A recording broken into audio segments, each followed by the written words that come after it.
Okay, I realized that there's one more person I wanted to show off, so he's in the bakery, actually. No, the burger shop. Sorry about that. I forgot about that. Oh well. What can you do? Yeah, but if you go to the burger shop, and there's Frank. Get out of the way. Thank you. It's the purple wearing gang leader. Oh, mineral water. How the hell are you underage? What's the legal age to drink in this world? 522? Seriously, what the hell? Okay, now we're gonna go watch the credits. But yeah, I like it how they put Frank there. By the way, that mock pizza place is still not open. The company is closing down and they're still not open, which I find amusing. And I just want to show off one thing with Tracy. See, Tracy's right here. And you can take a look at her wonderful dialogue here. And one thing I really like is, you know, they actually bother to still give you the option of taking out stuff, so, and storing stuff too. But if you want to check something out, like let's say you wanted your bicycle around so that you could ride it, you wouldn't have to take it with you to the final area. You could just, you know, wait to the end of the game, bring it out, and you could use it, which is nice. I really like that. All the shops are still functional, by the way, and so are the hotels. And at least I think the hotels are. Okay, well, let's talk to King.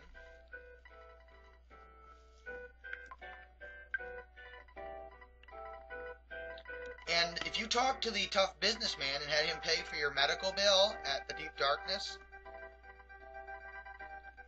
well, this will happen. The phone will ring, and he'll actually call you, which is kind of interesting. If I had to guess, I would say this is the Japanese making fun of the American healthcare system, but that could just be me looking too far into things. Which, it's not really hard to make fun of the American healthcare system considering it's number 36 in the world, but that's beside the point. And I don't want to get into political discussion, so.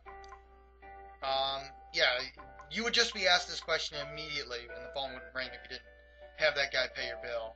Or if you've already paid the tab, if you paid him back before the end of the game. So, yeah, let's just say yes, and that does it. That's the end of the game, so.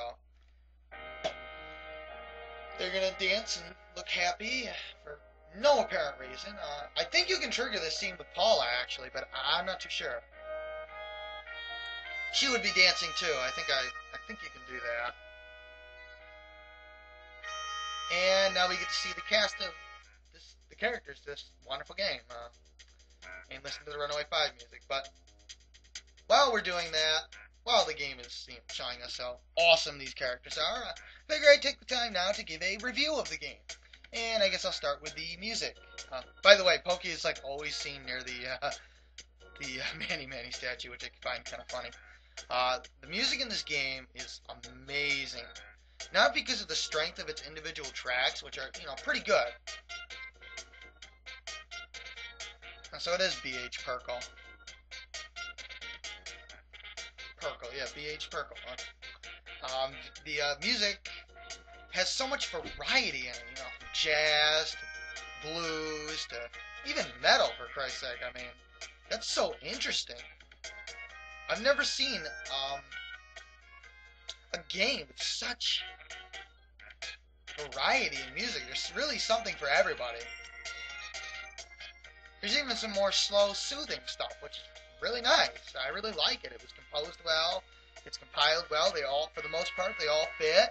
So overall, I'd give the music a 10 out of 10. Because really, it's the best part of this game. And music can go a long way to, you know, positively affecting the atmosphere of a game, in my humble opinion. As for the storyline of the game, well, this is a mixed bag. The The main flaw with the storyline is that there's not really enough character interaction. They didn't do enough with it. The main characters talk to each other. You could probably count the number of times they do it on two hands, and that's just ridiculous. They didn't do enough with the characters. There was very little development apart from Ness, and that's just, it's unsuitable. So, I mean, it's not enough. Luckily, the NPC dialogue is very well done, and the setting is brilliant. The setting really saves it, the modern setting. But one of the major problems with the storyline is 90% of the game is essentially pointless, because you go through the game trying to get these 8 melodies, and you get a power-up for that, right, in the storyline? But why did you need that power-up? Well, you really didn't, because Paula's Pray command defeated the final boss, not your power-up. So you didn't need it. So in other words, everything you did to get those melodies was essentially useless, unlike, Mother 1, where they served a purpose. So that's pretty poor storytelling. Either they couldn't figure out a way to legitimately use those melodies, or they just didn't care enough to try. So that's a major flaw. They really should have done something else with that. I mean, that's okay, the way it worked out. I mean, the setting still saves it, like I said, but because of that, and, lack of character interaction, I really have to give the storyline, I can't give it any higher than a 6 out of 10. It works, but it's not Dad's Telephone. But it's definitely not mind-blowing in any way or shape or form. As for the gameplay of the game itself, this is where the game gets good again. Well, basically the gameplay, the rolling HP bar is very well implemented, and there's actual enemies that take advantage of this, but unfortunately there's not enough. Really, they should have used the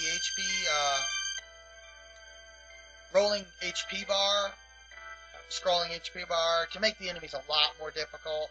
The game is just way too easy, and that's really the only knock against the gameplay. Other than that, it's simplistic, yes, but almost every one of your abilities is useful, and I really like that. I hate it when you get a whole bunch of useless abilities that you're never going to use. I mean, every ability is useful with the exception of defense and offense up and down skills. Other than that, everything is useful. I really like that. Battle items actually useful in this game. I really like that. And thank you, Shigesato Itoi, for this wonderful game. And yeah, I mean, the gameplay works well. It flows. It's simplistic, yet it works. You don't have to be complex to work. So, and overall, I would give the gameplay a 9 out of 10, taking 1 point off for the lackluster difficulty, and that's the only knock I can have against it. Each party member is unique enough, and they all serve a purpose, so I mean, that's good. So, yeah, 9 out of 10. I guess that about covers it, really. So overall, I would give the game an 8 out of 10. It's a really good game. By the way, my 8 out of 10 is really good. For the most part, I rate games as 6s and 7s. So if you get an 8, you're a pretty damn good game in my book. And a 6 out of 10 is not bad for me, believe me. It means you're still a good game. But yeah, so 8 out of 10, excellent game. A couple of storyline issues, minor difficulty issues, but really it works well. The only thing that really pisses me off is the lackluster chests. I mean, way too many useless chests in this game, but yeah, that's another reason I took that point off from the gameplay. But other than that, 8 out of 10. Very good game, very good RPG. One of the best for the Super Nintendo. I highly recommend it to anybody who even has a hint of liking RPGs. So, well, there you go.